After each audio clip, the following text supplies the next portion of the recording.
অর্জুন ভগবানকে বলছেন যে আমি না বায়ুকে বশ করতে পারি, আমি বায়ুকে বশ করতে পারি, কিন্তু আমি মনকে বশ করতে পারছি না। কিভাবে আমি আমার মনটাকে বশ করব, কিভাবে আমি আমার মনটা বশ করতে পারি? মাধব, চঞ্চল হি মনকৃষ্ণ প্রমাথি বলবন্তিরাম, আমি আমার মনকে কন্ট্রোল করতে পারছি না, কিভাবে বশ করা যায়? হ্যাঁ, অর্জুন এত পাওয়ারফুল ব্যক্তি, যিনি গান্ডীবের দ্বারাই বায়ুকে বশ করতে পারে, সেই ব্যক্তি বলছে আমি আমার মনটাকে বশ করতে পারছি না।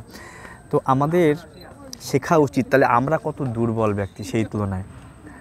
তো ভগবান সেখানে খুব সুন্দর একটা কথা বলেছেন, বলছে অভ্যাস যোগে যুক্তে, অভ্যাস যুগে বারংবার প্র্যাকটিসের মাধ্যমে অভ্যাস হয়ে যাবে।